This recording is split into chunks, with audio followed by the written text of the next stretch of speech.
chicos, bienvenidos un día más a Cometando, el podcast de cometas. Yo soy Lucía Y yo soy Andrea. y hoy es día 22 de noviembre. ¿Qué pasa hoy? Bueno, ¿has visto qué tazas más chulas tenemos? Sí, la verdad que me son encantan. nuevas, Son están nuevas. guapas, sí. Pues bueno, hoy es 22 de noviembre, 22 del 11, 2211. ¿Y qué pasa hoy? Pues hoy es un número chulísimo. ¿Por qué? Porque es un número triangular. ¿Tú sabes lo que es un número triangular? Se me ha olvidado, la verdad. Pues mira, 22 del 11 es producto de dos consecutivos divididos entre 2, ¿vale? Entonces- ¿Lo has pillado? 66 por 67 entre 2. Pero es que si lo separas, el 2 y el 1 y el 2 y el 1, el 21, también es lo mismo, 6 por 7 entre 2. Entonces es un número triangular, más triangular aún, chaval. Tienes la sensación de que todos los días encontramos números raros a los que les pasan algo. Sí, es Eso verdad. No voy a decir nada, pero lo digo todo. Bueno, hoy también es el Día Internacional de la Música, que creo que la gente lo va a pillar más.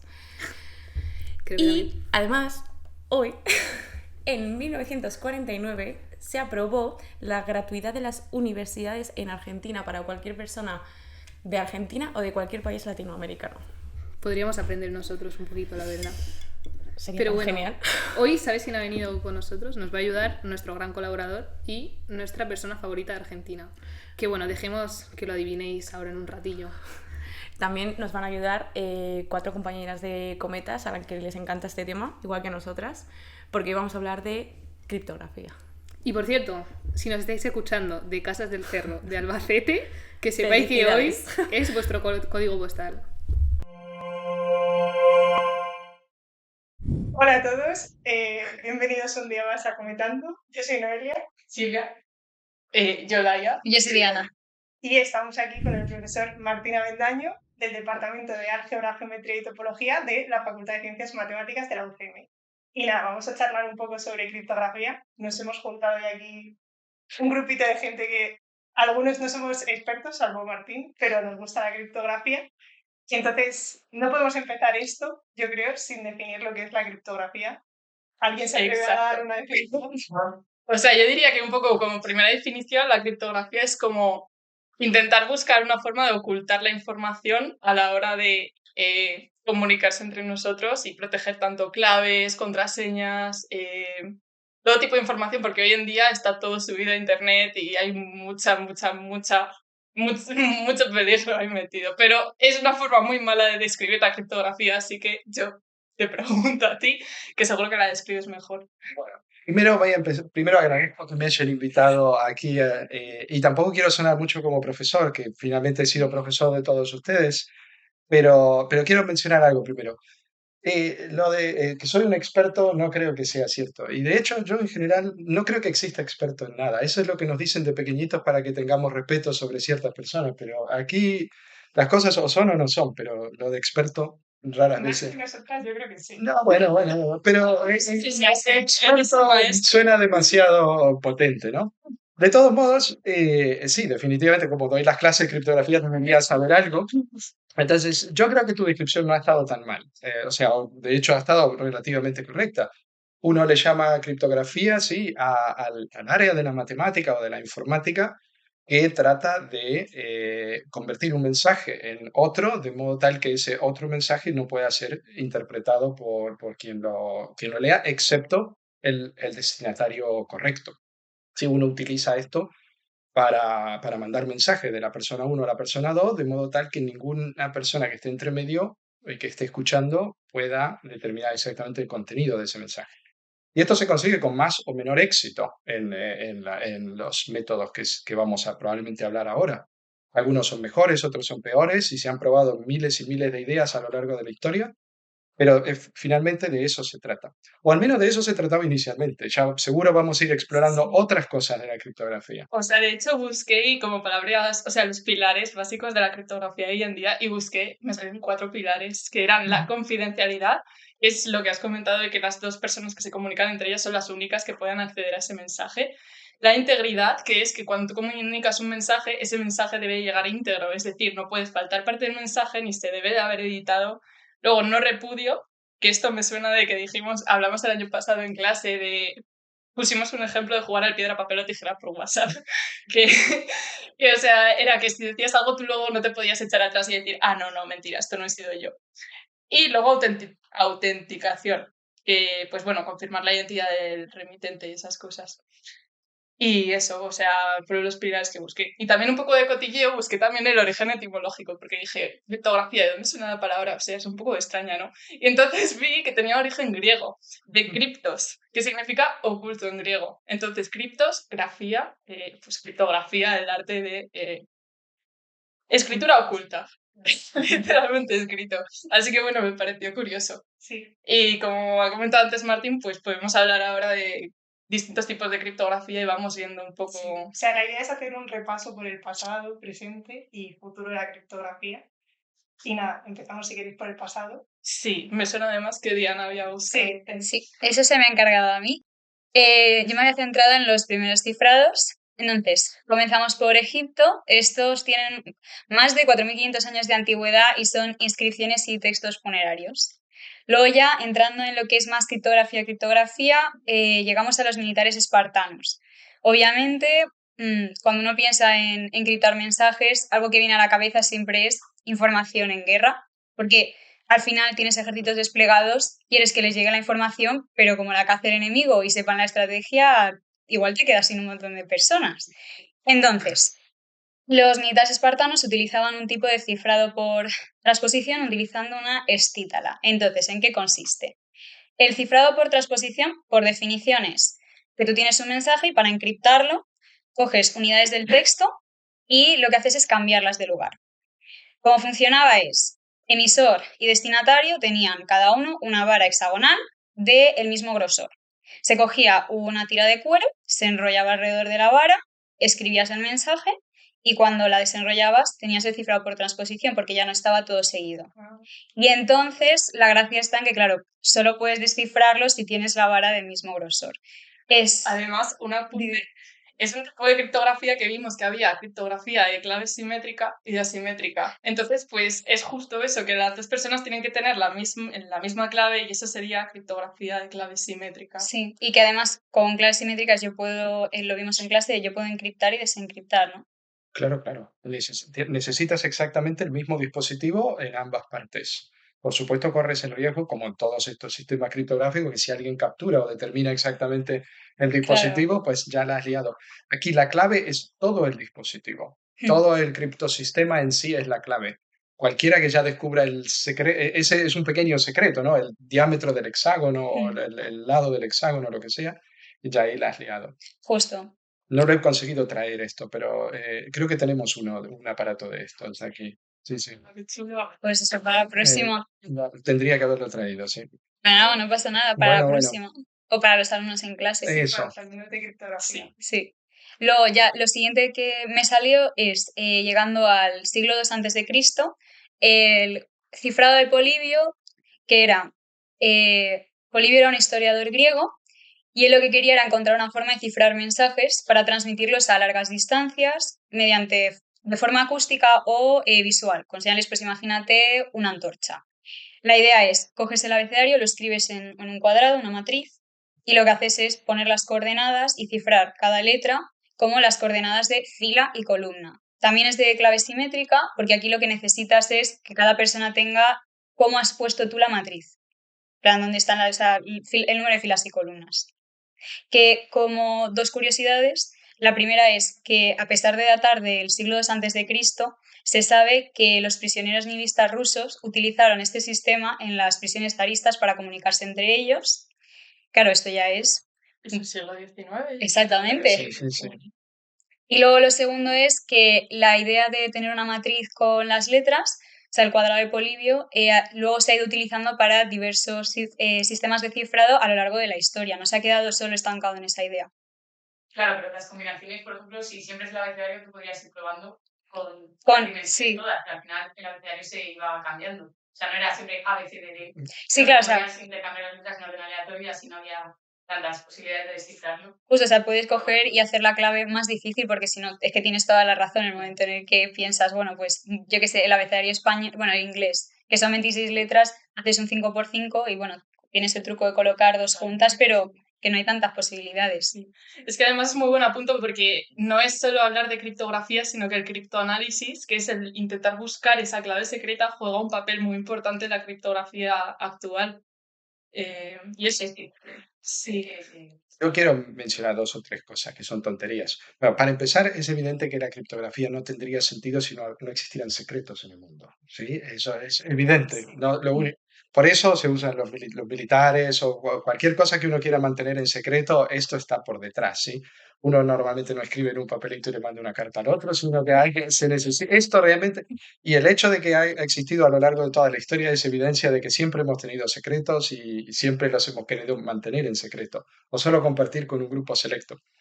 Lo del el cuadrado de Polybius, también una cosa que creo que quedó bastante claro aquí. Si hubiese solo una cantidad pequeña de combinaciones de ese cuadrado, uno podría probarlas a todas o con una cierta paciencia y al cabo de un tiempo, pues ya está. Es una cuestión de tiempo.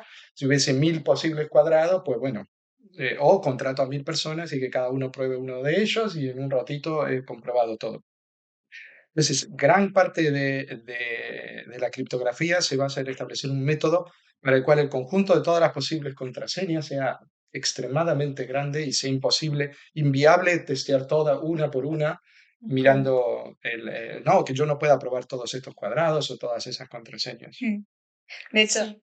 No, iba a pasar ya al siguiente cifrado, que toca un poco en esto. Hablando de eso, de la fuerza bruta para método, o sea, la fuerza bruta es el método de ir probando todas las posibles contraseñas hasta encontrar la correcta. Y lo que has comentado de que se tarda muchísimos años, o sea, busqué el dato y actualmente, o sea, con claves de como 250 bits, 256 bits o algo así, se tardaba del orden de 3 por 10 a la 56 años en encontrar esta contraseña a la fuerza bruta. Y si se tiene en cuenta que el mundo se estima que se creó hace 13.700 millones de años, el dato que hemos dado anteriormente es el 1%, o sea, la creación del universo es el 1% del dato que hemos dado antes. Me estoy liando con las palabras, pero lo que quiero decir es que es extremadamente grandísimo ese número.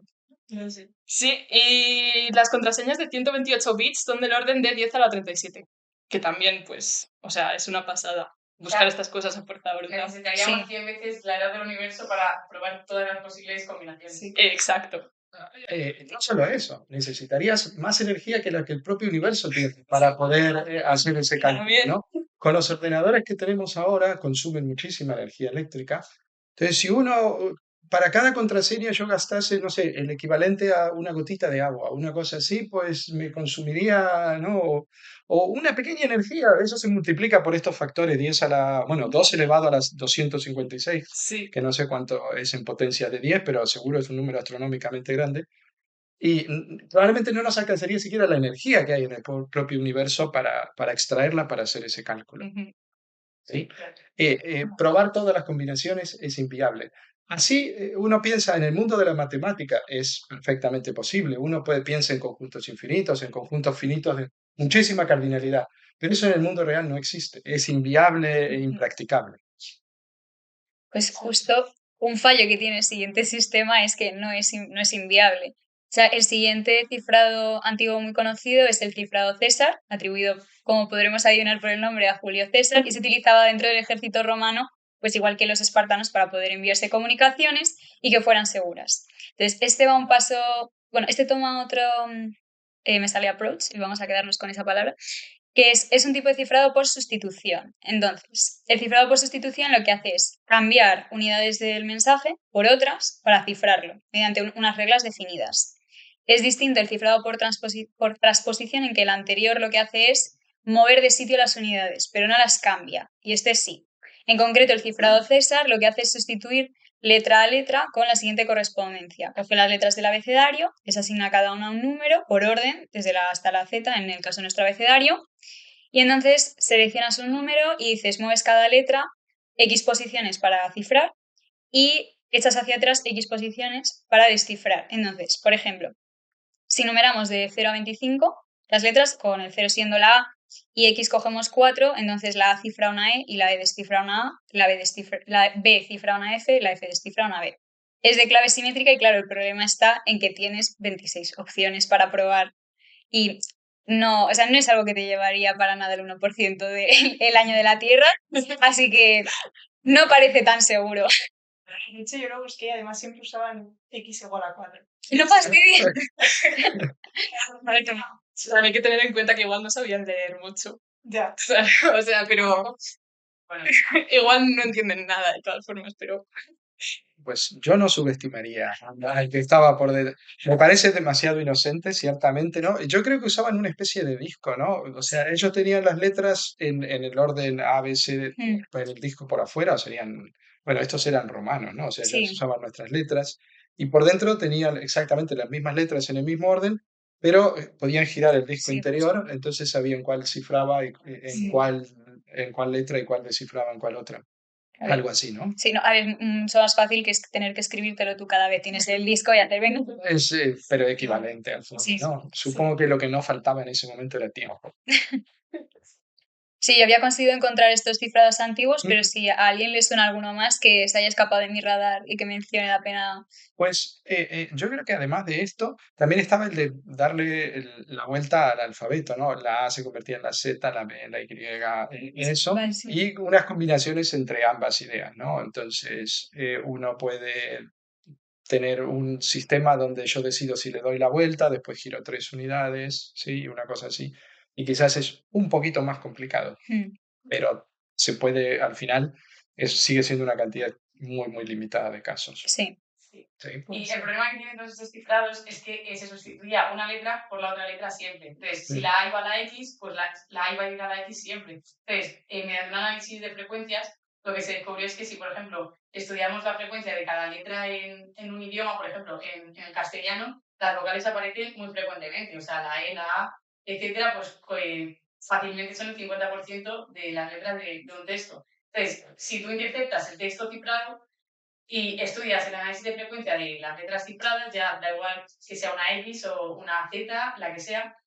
Claro, si estudias eso y después en el texto aparece en un 50%, pues la letra F, la T, la I y la F. O la F ya la he dicho, la J. Entonces va a ser bastante intuitivo decir, vale, pues esas letras se corresponderán con las vocales. Entonces, mediante un análisis de frecuencias del idioma en el que se esté escribiendo el texto, pues podrías identificar sin tener la clave, sin tener el sistema, pues qué letra se corresponde con cuál. Entonces, todos estos cifrados tenían este problema porque son cifrados no alfabéticos. Entonces, cada uno se sustituía pues, por un símbolo, por una letra, lo que sea, pero esa relación siempre era la misma. Entonces, en el siglo IX, Al-Kindi, me parece, que era el filósofo, estudió esto y con esto pues consiguió descifrar muchos cifrados tan solo cogiendo, claro, el problema de esto es que tenías que coger muchos textos cifrados. Entonces tenías que hacerte con el mecanismo para capturar esos textos cifrados. Si era una carta, pues interceptar la carta antes de abrirla y esas cosas.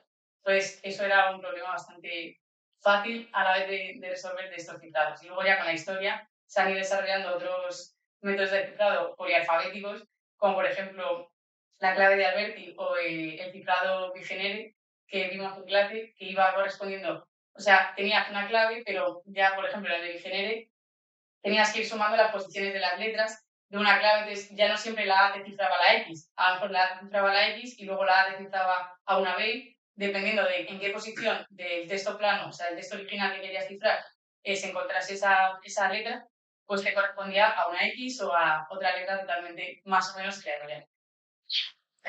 Totalmente de acuerdo. O sea, dos cosas. De hecho, el problema de que uno puede, en un cifrado por sustitución, uno puede deducir qué letra va con qué letra, y una vez que has hecho ese análisis ya lo sabes todo. Ese problema en realidad persistió hasta recientemente en todos los tipos de cifrados, y incluso en cifrados extremadamente sofisticados porque están mal utilizados del siguiente modo. Imagínense que tengo un cifrado totalmente imposible de quebrar, lo más seguro del mundo. Yo no sé cómo funciona, yo soy un espía que estoy ahí capturando mensajes y de repente veo una secuencia de letras y veo que al día siguiente me han atacado. Otra vez veo la misma secuencia de letras y me han terminado atacando. Independientemente de que yo no sepa cómo funciona el criptosistema, podré determinar que eso significa vamos a atacar al muchacho este. Y eso es lo que se llama análisis semántico de esto. No me importa qué caracteres aparezcan, puede ser un idioma alienígena, pero si yo sé cuál es el efecto de ver esa palabra, que al otro día me van a atacar, pues aprenderé. Es quizás más sutil que esto de la sustitución, donde yo en ese caso aprendo a quebrar el criptosistema en sí. En el otro uno aprende el significado de las palabras en código, pero eso no debería utilizarse. Y es por eso que hoy en día en todos los sistemas criptográficos se insertan letras al azar, ¿sí? No voy a mandar siempre, aunque la palabra sea atacar, yo no voy a mandar siempre atacar, darle al botón de cifrado y enviar eso. Voy a intercalar símbolos, arrobas, lo que sea, después le daré al botón de cifrado y el señor que recibe quitará toda la basura y se quedará con el mensaje. Pero cualquiera que esté observando el mensaje nunca, no va a ver siempre la misma palabra, ¿sí? Eso yo creo que proviene de esto, de un defecto que ya tenían los de sustitución, como tú decías, y así, pero que persistió hasta que se dieron cuenta, no, es necesario introducir algo aleatorio en los mensajes para evitar que se pueda estudiar semánticamente, ¿sí? Si no, un lingüista que mira esos caracteres terminará diciendo, esto significa atacar, esto significa tal cosa, ¿sí? Perdona por la No, al final interrupción. es como aprender un idioma oculto. Estaba pensando Claro, esto. efectivamente, ¿no? Como si fuera alemán y no entiendes alemán, pero sabes que la palabra es Sí, atacar. atacar, ya está, ¿no? O sea, y no te importa que haya criptografía, claves secretas, ni nada por Que detrás. sea la clave o el sistema para intercambiar las letras, lo que sea. Y yo creo que el que se dio cuenta de que en realidad toda la criptografía estaba mal, a menos que se introdujeran caracteres al azar, realmente, y eso es relativamente reciente, ¿sí?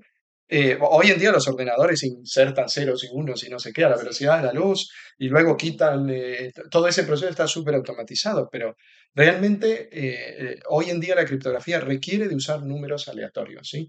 Se tiran dados, lo que sea, y se insertan dígitos aleatorios.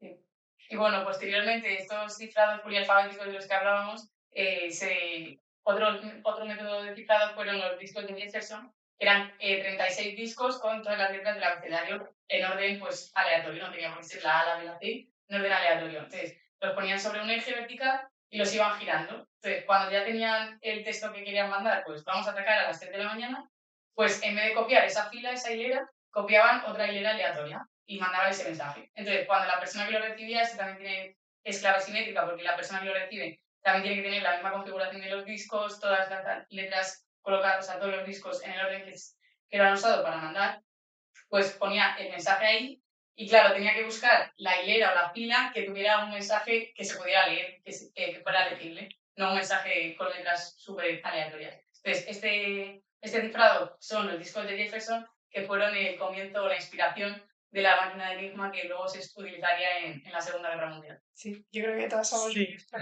Sí. Además, estaba pensando en plan, ¿cuándo vamos a hablar de esto? Porque lo que has comentado del mismo mensaje de lo que has dicho, si todo el rato se manda a atacar, al final aprendes la semántica. Pasa algo similar con la máquina Sí. Enigma Sí. y la Segunda Guerra Mundial. Yo voy a hacer un pequeño apunte sobre lo que has dicho antes del análisis de frecuencia y tal. Bueno, has hablado del cifrado de bigénero, que se inventó en el siglo XV, pero en el siglo XIX se enfocaron mucho en el criptoanálisis. Estaban muy interesados en buscar sistemas de criptografía lo más resistentes posibles. Y volvió a coger popularidad el bigénero por eso, porque era resistente al análisis de frecuencia. Y luego, no sé si sabéis quién es Edgar Allan Poe. No. ¿Qué me dices? Pues Edgar Allan Poe era muy fan de la criptografía y él trabajaba para distintas revistas y escribía artículos en esas revistas pidiéndole a la gente que le enviasen criptogramas que tenía que descifrar. Y tuvo bastante éxito porque le enviaron más de 100 y la mayoría los consiguió descifrar. Y luego además publicó un ensayo de cara a la Primera Guerra Mundial para ayudar a descifrar los mensajes que mandaban los alemanes y tal. Y también publicó un libro que se llama El escarabajo de oro, en el que el prota era como un pirata que esconde su tesoro, pero en vez de con un mapa, pues con un criptograma. Y ese criptograma lo consiguen descifrar, por análisis de frecuencia. Consiguen tumbar el sistema de criptografía y descubrir dónde estaba el tesoro. Y esa es como la curiosidad que quería contar.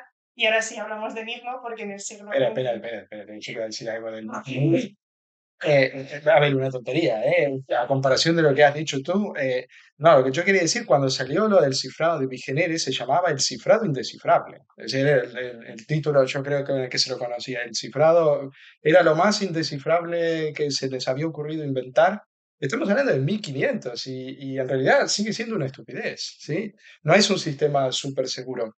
Y consistía, ¿no? En simplemente aplicar el cifrado César, pero el primer carácter con un cierto desplazamiento, el segundo carácter con otro, y así, digamos, los primeros 10 caracteres se cifraban con un desplazamiento y a partir de ahí se repetían los desplazamientos de antes. Mm. Entonces, si bien en lugar de haber 26 desplazamientos posibles, había 26 elevado a la 10 posibles configuraciones, y eso parecería que iba a dar muchísima más seguridad, pero después se dieron cuenta que el mismo análisis de frecuencia que servía para un carácter servía para el segundo y para el tercero. Y Sí. eso creo que se llama Cacique Examination, o no sé cuál es la traducción al español. Y esa es la forma en la que lo quebraron, pero es simplemente mirar la frecuencia del carácter 1, cuál es el que más aparece, del carácter 2, y determinar cuál tenía que ser la rotación. Sí, al final ellos buscaban claves más largas y complejas, pero no. Pero yo vi que si consigues o sea, si haces una clave Vigener del 26, o Mm. sea, no, la clave igual de larga que el texto a cifrar, que es Absolutamente. Sí. En ese caso, de hecho, eso es matemáticamente se puede demostrar que es totalmente inviolable, ¿no? Y de hecho, hay gente que tiene libros de contraseñas, ¿no? O más bien se usa en el ámbito militar o en el ámbito donde uno lo único que tiene es una serie de caracteres al azar escritos en cada una de tus páginas del libro, ¿no? Entonces, tu primer mensaje que vas a enviar lo cifras con la clave, son los primeros caracteres. Y cuando los has usado ya los tachas y el recipiente, el destinatario tacha los mismos y así se va manteniendo una sincronización entre el libro mío y el libro del otro, ¿sí? Y no hay ninguna forma en que se pueda descifrar eso porque evidentemente cualquiera que capture solamente el mensaje cifrado es como tratar de resolver la ecuación A más B igual a X conociendo solamente X, ¿sí? Todas las posibles soluciones son válidas. Entonces, si no conozco la clave, no puedo conocer el mensaje ni nada. Solamente conozco X, pero no conozco ni A ni B. Mm. Hasta que no conozca una. Y eso sucede en todas las coordenadas. Entonces, al final, eso realmente es lo más seguro que existe. Pero tienes que tener un libro de contraseñas, que nadie te lo haya capturado, ¿sí? Que no te haya. ¿Sí? y no perderlo. Y además es sincronizado perfectamente, ¿no? Porque tú te despistas de un carácter, ya después, obviamente, uno puede por prueba y error más o menos saber por dónde has perdido la sincronización, ¿no? Mm. O si alguien capturó un mensaje que tú no recibiste, pues te has perdido quizás 50 caracteres y tienes que avanzar 50, eso es. Pero eso realmente, o sea, curiosamente la ecuación más inviolable del mundo es A más B igual a X. O no, en el texto plano más la clave igual al texto cifrado. Es una ecuación donde si conoces solo uno de los términos no puedes de ningún modo determinar los otros dos. Bueno, ahora vamos a hablar, si queréis, de Enigma, que es un tema que todos hemos investigado. El año pasado nosotras cursamos criptografía, la asignatura de tercer grado de ingeniería, y hicimos un trabajo sobre esto. Y a mí me gustó mucho, la verdad. Lo que es Enigma me parece súper interesante. Para los que no lo sepan, explicamos un poco qué es Enigma. Sí, a mí me dio fuerte con Enigma y me vi la peli de Days Game, muy buena. Descifrando Enigma, que está muy bien la peli. En inglés. Está súper bien, la recomendamos. Y nada, Enigma era una máquina que usaban los alemanes en la Segunda Guerra Mundial para cifrar sus mensajes. De aspecto se parece a una máquina de escribir, quizá luego en edición nos puedo poner una fotito. Entonces, era una máquina de escribir muy parecida y lo que hacían era pulsar una letra en un teclado y tenían como una parte con bombillas, cada bombilla tenía como iluminaba una letra y pulsaban una letra y la que se iluminaba era la letra cifrada. ¿Cómo funcionaba la máquina Enigma? Porque realmente era muy compleja, o sea, tenía muchas partes, tenía los rotores, que si os acordáis, la máquina Enigma llevaba 3 rotores. Un rotor es como una rueda, que si las tenemos, sería como un rectángulo, ¿no? En el que a un lado tenemos el abecedario ordenado y al otro lado tenemos una permutación, es decir, el abecedario, pero cambiando las letras de orden. Y en la máquina Enigma iban 3 rotores colocados, pero no solo había 3 rotores. Inicialmente crearon 5 y cada día elegían los 3 que iban a poner. Luego fueron añadiendo más, o sea que... Y luego eran 8 y cogían 5 Sí. y así se iba complicando. Eso es, la De primera... hecho, no sé si tenían un libro, como ha dicho antes. Sí, tenían un librito donde... Y Por cada fechas, ¿no? Ahora decía, tal día vamos a usar esta configuración. configuración, eso es. Entonces, inicialmente pues tenían 5 rotores y cogían 3 para usar la máquina. Y luego había un reflector, que el reflector lo que hacía era asociar, si el alfabeto tenía 26 letras, pues emparejaba las letras. Es decir, la A iba con la F a lo mejor, y entonces la F se tenía que asociar con la A, ¿sí? Entonces, teníamos rotores y reflectores. Y claro, también había 3 reflectores A20. Eso es, Entonces, cada día también las combinaciones podían ser. podían cambiar. Sí, Y no sé los- si tenemos el número de combinaciones de Enigma. Del orden, si no me equivoco, a lo mejor me estoy equivocando, 10 a la 28. Equipo técnico, comprobad el dato, por favor.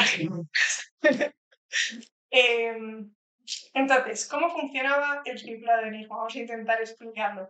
Porque los rotores, la particularidad que tienen es que giran. O sea, podemos imaginarnos en un reloj, el segundero, minutero y lo que cuentan las horas. Si la rueda de los segundos gira 60 veces, tiene que girar una vez la del minuto. Pues con la máquina Enigma pasaba lo mismo. Si el primer rotor giraba 26 veces, que era el número de letras que había, giraba una vez el segundo rotor. Si volvía a girar otras 26 veces el primer rotor, volvía a girar otra vez el segundo rotor. Y si el segundo rotor giraba 26 veces, giraba una vez el tercer rotor. ¿Cuándo giraban? Cuando pulsabas la tecla que querías cifrar. Tú no impulsabas, giraban los rotores. Cada letra era un giro del El primer rotor. Y se iban acumulando, eso es. Entonces el recorrido que hacía nuestra letra era, pulsábamos la tecla y esa letra pasaba al primer rotor, buscaba su posición en el abecedario del primer rotor y buscabas qué letra se correspondía en esa posición en la permutación que había en ese rotor. Y lo mismo, te quedabas con esa letra, la buscabas en el siguiente abecedario del segundo rotor, cogías la posición, buscabas la letra en la permutación que correspondía a esa posición, pasabas al tercer rotor, hacías lo mismo, y llegabas al reflector, que el reflector era la letra que habías sacado del tercer rotor, buscabas su pareja y esa es la que te devolvía. Y tenías que hacer el camino inverso, pasando por rotor 3, rotor 2, rotor 1. Primero pasas por las permutaciones en este caso y luego por el alfabeto. ¿Sí? Entonces, si esto ya de por sí no era bastante complejo, los alemanes cogieron y metieron el Blackboard, que el Blackboard lo que hacía era, es como intercambiar las letras en un teclado. A lo mejor tú pulsabas la A porque querías cifrar la A, pero ellos conectaban la A con la B, y en vez de estar pulsando la A, lo que realmente estabas pulsando era la B. Pero esto también funcionaba a la inversa. Si tú habías cifrado una letra y te había devuelto la B, y la B estaba conectada con la A, la letra cifrada que te devolvía era la A. Entonces todo esto hacía que la Muy máquina dura de cabeza, muy compleja. Se merecen un premio los inventores de Yo te voy a mencionar dos. Creo que tu descripción ha sido perfectamente correcta, pero me he quedado primero sorprendido de que sabías lo que era una máquina de escribir. Sí, Porque alguna vez, no me refiero, digo, no es una cosa de tu generación, no sé si alguna vez has escrito caracteres en una máquina de escribir o solo has visto en el... Bien, bien, bien. Un artículo de museo, sí, que muchos hemos utilizado, sí. Pero bueno.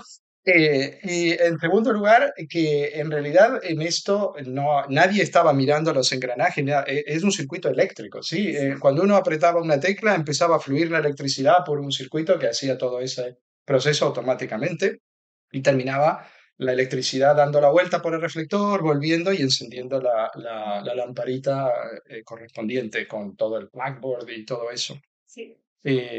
Bueno, luego haré un comentario sobre la criptografía moderna en relación con eso, pero te dejo que continúes. Vale. Bueno, después de que hemos descrito, sí, en realidad la máquina Enigma, lo que tú has dicho, era un circuito eléctrico, pero funcionaba para que nuestros oyentes se hagan una idea, ese era el recorrido que hacía una letra. O sea, llegabas a cifrar la letra, o sea, llegabas a cambiar de letra en el cifrado de 7 a 9 veces. 9 si tenía Blackboard, ¿no? Entonces, ¿qué hicieron los ingleses ante esto? Pues juntaron a un grupo de criptógrafos y lingüistas, porque eran y matemáticos. matemáticos, criptógrafos, en Bletchley Park, no sé si veréis bien la pronunciación un poco, pero bueno, en Londres, y uno de ellos era Alan Turing, que su papel es muy importante en la película, porque Alan Turing fue el que se dio cuenta de que el trabajo humano no podía combatir enigma, solo necesitabas una máquina para poder descifrar enigma. Entonces, él creó las máquinas de Turing, Bombes, tienen diferentes nombres, pero es lo mismo, que lo que hacían era ir probando todas las posibles configuraciones de la máquina para los mensajes, ir probando todas las posibilidades. Por fuerza bruta. A la fuerza bruta, pero en vez de hacerlo las personas, que era inviable, porque recordemos que los alemanes todas las mañanas cambiaban la configuración de Enigma. Entonces, todo el trabajo que hubieses hecho el día anterior no Para te las valía de horas. nada para el día siguiente porque habían cambiado la configuración de la máquina y solo una máquina que estuviese igual, que tuviese la misma configuración, podía descifrar un mensaje cifrado por una máquina con esa configuración, no sé si me explico. Entonces, esto lo hacía muy complejo y por eso Alan Turing propuso crear estas máquinas para conseguir adelantar trabajo que las personas en el tiempo de 24 horas no podían hacer. Y bueno, estas máquinas tampoco llegaban, o sea, al principio eran incapaces de conseguir en el tiempo de 24 horas probar todas las combinaciones, hasta que descubrieron que los alemanes tenían un fallo en su Sí. lógica, por decirlo así, por 3 motivos. El primero era que una letra no podía volver a cifrarse, o sea, la letra, si tú pulsabas la A, nunca se iba a poder cifrar como la A. Una letra no podía cifrarse como ella misma. El segundo fallo que tenían es que todas las mañanas mandaban un parte meteorológico. Y en el parte meteorológico, en ese mensaje, la mayoría de las veces, ¿qué palabra incluyen? Tiempo. La palabra tiempo, eso es. Y luego, los alemanes, el tercer fallo que cometían era que terminaban casi todos sus mensajes con Heil Hitler. Entonces, con estos 3 fallos, por decirlo así, con estas 3 fisuras en su forma de cifrar los mensajes, pues los ingleses consiguieron descartar muchas posibilidades. Es decir, solo tenían que probar los mensajes, pues si por la mañana les llegaba el primer mensaje cifrado, que era el parte meteorológico, solo probaban las configuraciones que tuviese la palabra tiempo. Y así consiguieron, en el tiempo de 24 horas, descifrar la máquina Enigma con las máquinas de Turing. Luego ya fueron haciendo modificaciones, crearon más máquinas de Turing, aumentaron la velocidad de los rotores de las máquinas y al final, sobre 1940, eran capaces de probar todas las combinaciones en un tiempo de 20 minutos. 20 solo. 20 minutos. Es poquísimo. Yo vi que luego el trabajo pasó de destinarse a intentar descifrar Enigma a optimizar, intentar ver qué ataques parar y cuáles no. Porque claro, tú ya sabes lo que están diciendo los alemanes, pero no puedes enseñar que sabes lo que estás escuchando todo. Tienes que decidir hacerte el loco en algo y actuar en algunas ahí cosas. tuvieron el dilema moral de decir, si paramos los ataques que nos están llegando, porque ellos ya eran capaces de descifrar todo y les llegaba qué ataques iban a producir. Si eran capaces de prevenir todos los ataques, los alemanes se iban a dar cuenta de que habían descifrado Enigma y podían cambiar la configuración de Enigma, los rotores que ya conocían o lo que sea, y hacerlo más complejo. Entonces tuvieron que decidir qué ataques tenían que frenar y cuáles no, para que no se dieran cuenta de que podían descifrar Enigma. Y gracias al trabajo de esta gente, en Segunda Guerra Mundial se acortó porque los historiadores prevén que podía haber durado de 2 a 4 años más de lo que realmente duró. Entonces se salvaron muchísimas vidas gracias al trabajo de esta gente que fue prácticamente desconocida hasta que 50 años no se explicaron todos los mensajes que tenían ni nada. Claro, al final les interesa que sigan manteniendo el mismo método cifrado. Sí. Secreto de Estado también. Sí. Alan Turing cayó en desgracia. Las historias siempre tienen algo trágico. Sí. Yo creo que me gustaría mencionar 2 o 3 cosas sobre esto. Lo primero que nunca me deja de sorprender de la máquina Enigma es que los alemanes tienen 29 o 30 caracteres en su alfabeto, pero compraron una máquina de escribir a los, no sé, a los británicos, que solo tenía 20. Sí, ellos no pudieron ponerle 4 caracteres. Todos sus rotores tenían 26 letras, como si hubiesen inventado. De hecho, yo había escuchado en algún lado que esta máquina en realidad la habían inventado unos suizos o no sé, en otro lado, no tengo idea de dónde. Ya nos contarás, pero... Y bueno, eso es una tontería. Es una cosa que no me deja de sorprender, que solo hayan puesto 26 caracteres cuando tenían 30 o no sé, la A con los 2 puntitos o una cosa así. Y después al final le tenían que quitar los 2 puntitos porque no podían... Sí, tenían como... Tenían cambios. Claro, como que nosotros no tuviéramos el carácter de la ñ. A ver, no tiene sentido. Es nuestro carácter, lo tenemos aquí, pues lo pondríamos en los rotores, una cosa, pero los alemanes no. O sea, hicieron su máquina Enigma súper secreta, pero no le pusieron las letras de su alfabeto. Después, con respecto a lo del descifrado o cómo finalmente se consiguió vencer a esta máquina, yo creo que lo que has dicho es perfectamente correcto. Ellos probaban distintas combinaciones, pero la pregunta es, ¿cómo sé si he dado con la combinación correcta? ¿No? Entonces, una opción es, elijo una combinación, tomo todo el mensaje y espero y intento leerlo, pero uno necesita un intérprete humano para leerlo y decir, esto suena alemán. La gracia es que ellos no querían tener alguien humano verificando si la clave que habían elegido era la correcta o no. Uno necesitaba automatizar ese proceso para poder hacerlo millones de veces por segundo. Entonces, es por eso que ellos explotaban de que su máquina descifradora no sabía alemán, pero sabía que tenía que tener en alguna de estas líneas, estimado señor Hitler, o algo así. Entonces empezaban a descifrar y descifrar hasta que la máquina encontraba esa frase en algún lado del mensaje, o hoy va a llover, o tendrían 3 o 4 frases, me imagino, porque en realidad no he estudiado tanto en detalle la bomba esta, pero es evidente que necesitaban tener una forma sistemática de decir, he dado con la clave correcta. ¿Sí? Entonces ellos descifrarían el mensaje y cuando les daba algo que sonaba alemán o que tenía que tener la frase correcta, decían, ya está, hemos dado con la correcta.